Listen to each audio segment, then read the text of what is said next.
فأنا ناصح لإخواني بالصدع بالحق، تبيض وجوههم. السكوت في مسألة الحزبية يضرها، فاصدع بما تؤمر وأعرض عن المشركين. سلامي على دماج ورجالها والشيخ يحيى ودار العلم يا سعد بانيها. بسم الله الرحمن الرحيم. الحمد لله حمدا كثيرا طيبا مباركا فيه كما يحب ربنا ويرضاه. أشهد أن لا إله إلا الله وحده لا شريك له، وأشهد أن محمدا عبده ورسوله صلى الله عليه وعلى آله وأصحابه ومن تبعهم بإحسان إلى يوم الدين. أما بعد، ikhwanil kiram rahimani wa rahimakumullah. Pada pertemuan yang lalu kita telah masuk pada pembahasan tentang keutamaan haji dan umrah, di mana ibadah haji termasuk ibadah yang agung di dalam syariat kita karena menjadi rukun dari rukun-rukun Islam. Tetapi dengan kepemurahan Allah Subhanahu wa taala terkait haji ini, Allah Subhanahu wa taala berikan batasan yang bagaimana indaka Jabir,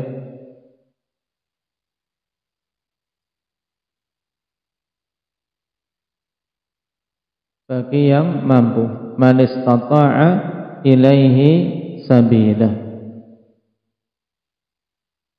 Dan ini juga ditegaskan di dalam Al-Quran, selain dalam hadis yang dikenal dengan hadis Jibril, juga dalam hadis Bunyal Islamu ala khamsin, hadisnya Barakah.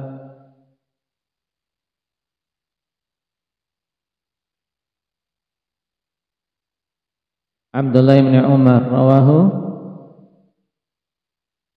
Bukhari wa Muslim. Juga dalam ayat, indah arifnya ayatnya yang mana yang menunjukkan kewajiban haji.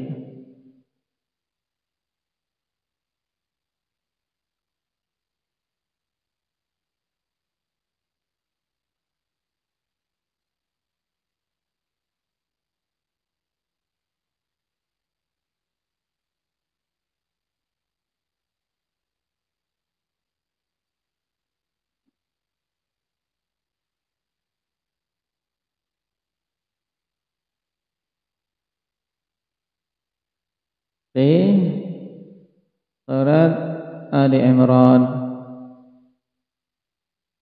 awal-awal juz yang keempat.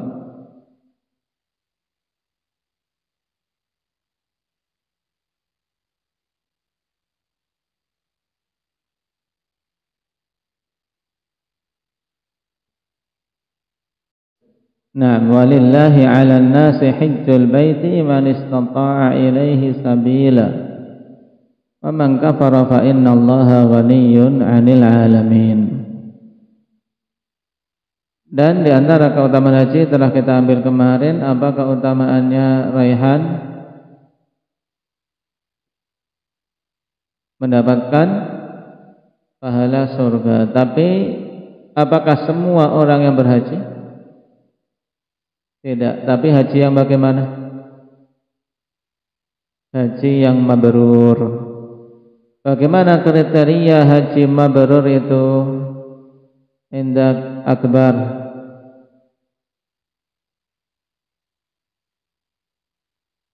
Yaitu haji yang dilakukan ikhlas karena Allah dan tidak tercampuri dengan dosa-dosa, di mana seorang menunaikannya sempurna sebagaimana yang Allah kehendaki.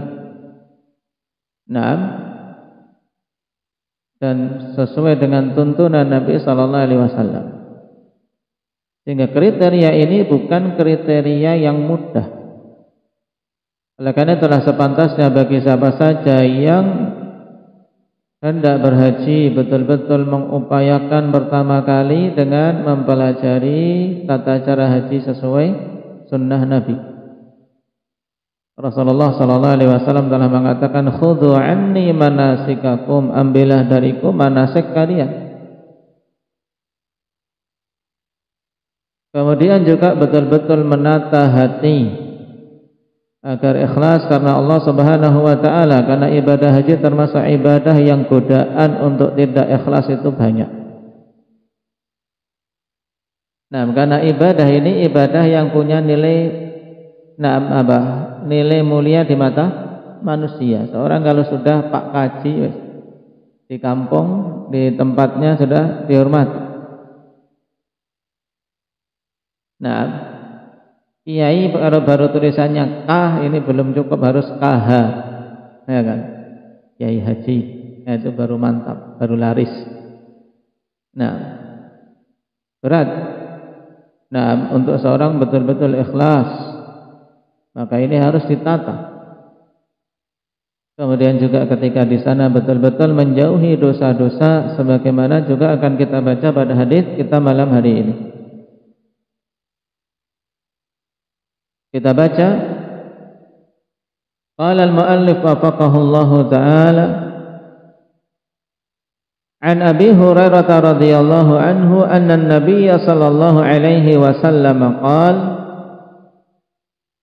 man hajja lillah falam yarfud walam yafsuq raja'a kayaumi waladathu ummuh, rawahul Bukhari wa Muslim.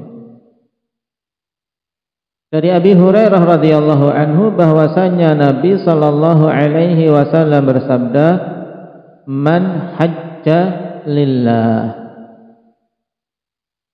Apa maknanya ini Abdurrahman aja?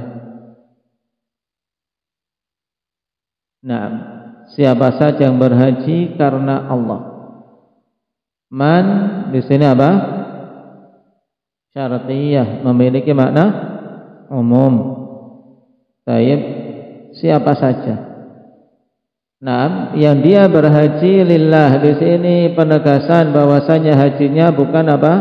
Bukan linnas, bukan untuk manusia, bukan liljah untuk kedudukan, bukan lid dunia untuk dunia, bukan untuk pujian, tapi lillah. Jadi dia berhajinya ikhlas karena Allah Subhanahu wa taala. Nah, di sini tuntutan untuk seorang betul-betul hajinya ikhlas karena Allah Subhanahu wa taala.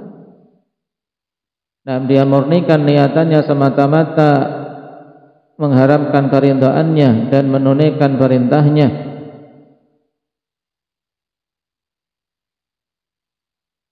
Kemudian falam yarfuth walam yaqsub. Kemudian dia apa? Tidak berbuat rafath dan tidak berbuat fisik, berbuat kefasikan. Nah, apa bedanya ikhwan? Falam yarfuth dikatakan oleh Al-Azhari rahimahullahu taala, ar-rafath kalimatun jami'ah likulli ma yuriduhu ar-rajul minal mar'ah,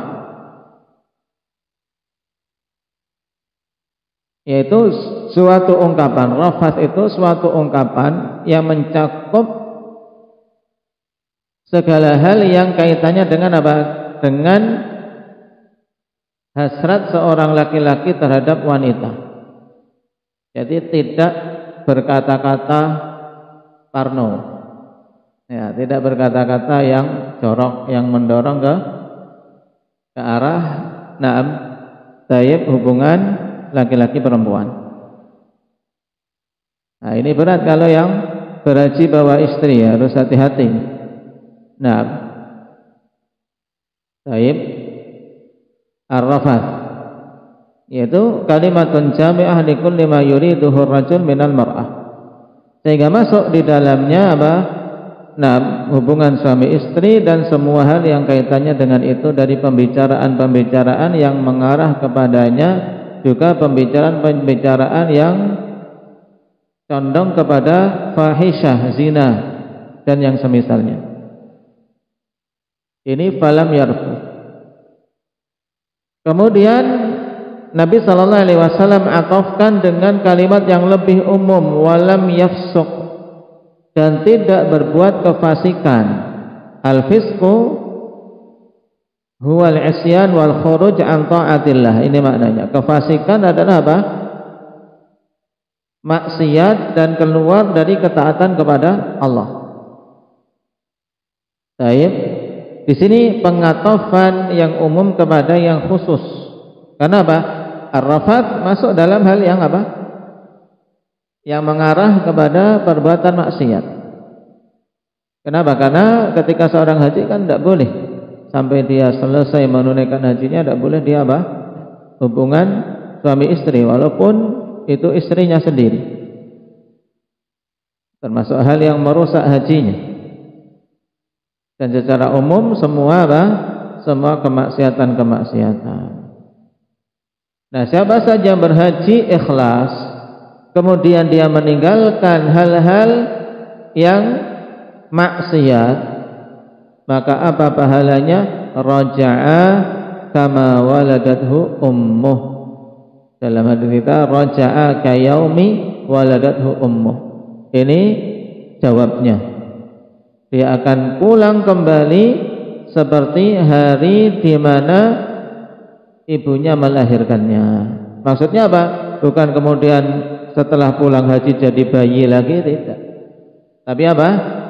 Dia kembali seperti hari ketika dilahirkan, yaitu bila dzanbin, tanpa membawa dosa.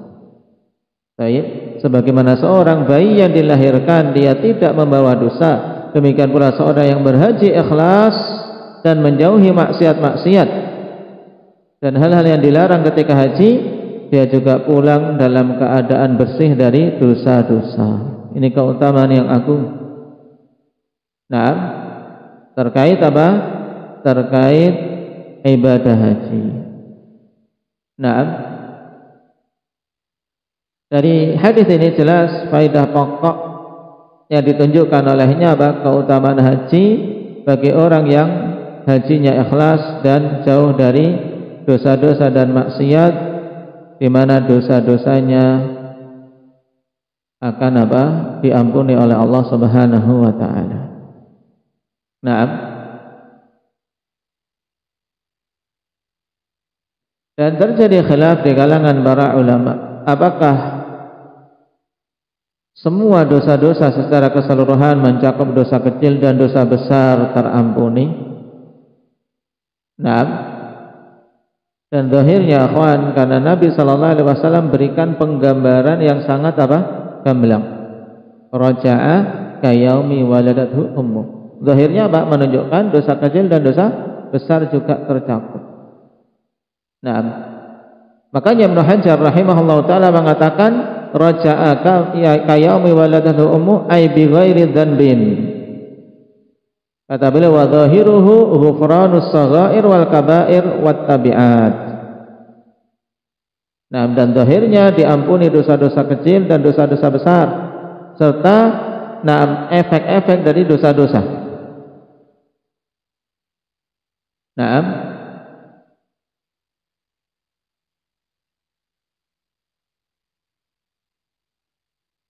ini menunjukkan betapa agungnya fadilah tersebut. Dan juga di antara taujih, bentuk pengampunan Allah Subhanahu wa taala terhadap dosa-dosa besar bagaimana, padahal dalil-dalil umum menunjukkan dosa besar itu harus taubat. Ketika Allah Subhanahu wa taala menginginkan hamba ini diampuni dosanya, Allah akan berikan taufik kepada dia untuk apa? Bertobat dari dosa-dosa besarnya. Nah, makanya zahir dari hadis ini umum, mencakup dosa kecil dan juga dosa besar dengan diberikannya taufik kepada si hamba ini untuk bertaubat kalau itu kaitannya dengan dosa besar.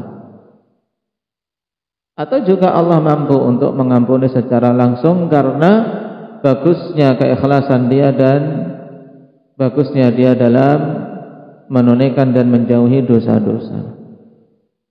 Berarti ada dua hal pokok yang menjadi keutamaan haji yang sangat jelas, akhwan. Yang pertama apa? Dijanjikan surga bagi haji yang mabrur dan apa? Diampuninya dosa-dosa. Satu saja dari dua hal ini cukup untuk menunjukkan keutamaan dari ibadah tersebut.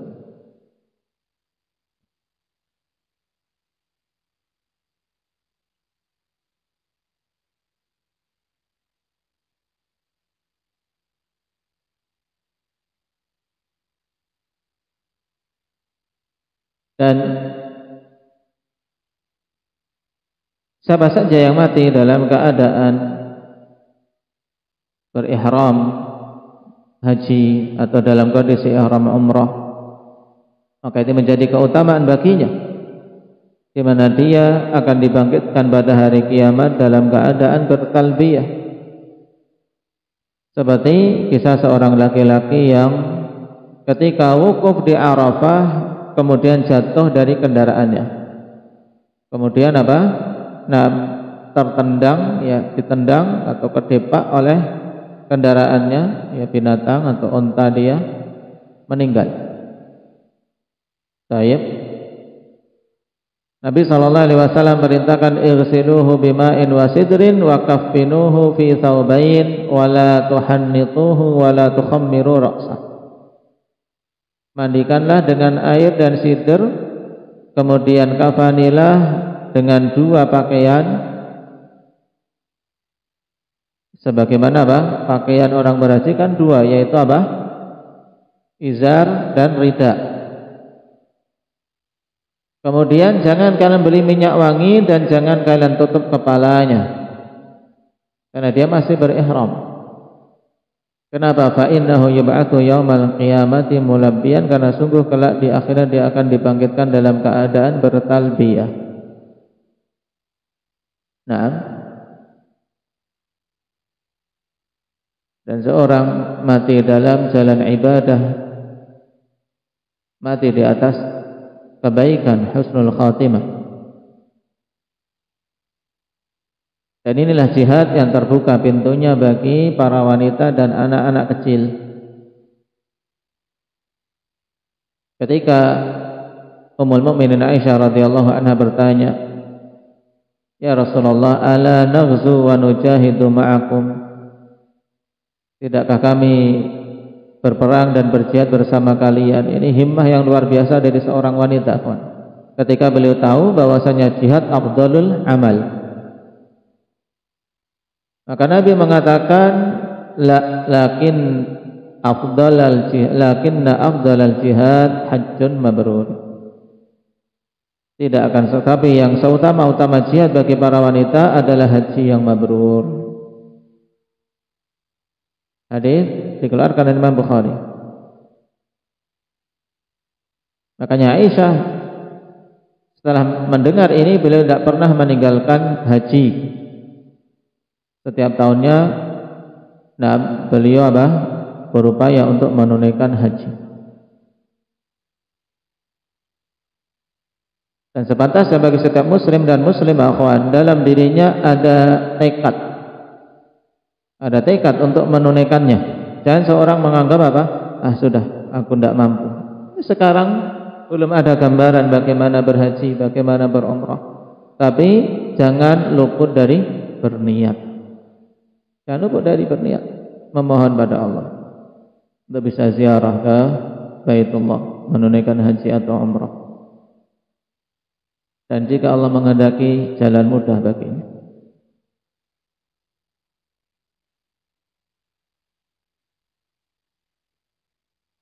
Dan dalil bahwasanya ini juga jihadnya anak-anak kecil, hadits Abi Hurairah dalam Sunan Nasa'i dengan sanad yang sahih. Nabi mengatakan, jihadul kabiri was saghiri wad dha'ifi wal mar'ah al-hajju wal umrah. Jihadnya orang-orang yang sudah tua yang tidak bisa berperang, dan anak-anak kecil serta orang-orang yang lemah dan wanita. Ini semuanya golongan yang tidak ikut dalam perang. Orang tua, anak kecil, orang lemah dan para wanita. Jihadnya apa? Al-hajju wal umrah, adalah haji dan umrah. Nah,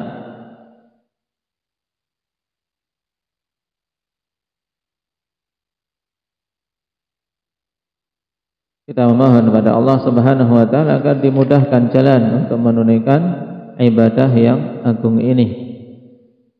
Nah, dan sebagai tanbih, banyak ketika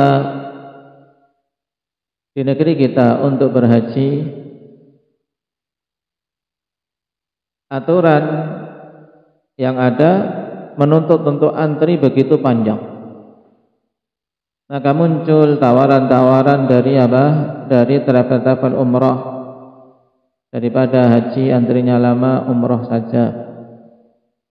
Nah, maka saya nasihatkan akhwanillah, seorang yang sudah memiliki biaya untuk bisa mendaftar, maka tempuh sebabnya dengan mendaftar terlebih dahulu.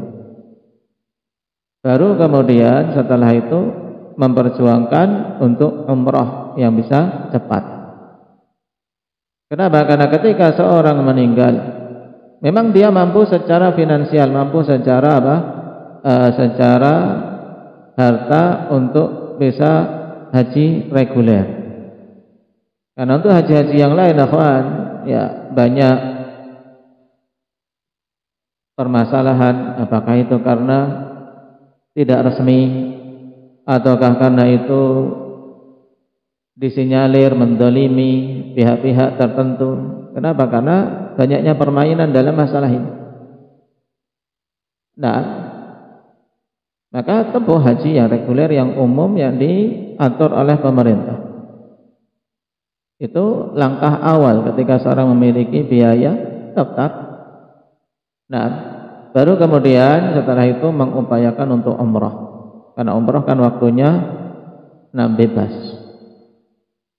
Sehingga dia punya hujah seandainya meninggal sebelum menunaikan hajinya, dia telah memiliki udzur di sisi Allah, telah menempuh sebab untuk berhaji. Karena dia secara biaya ada, dia telah menempuh sebabnya untuk mengambil antrian yang begitu panjang.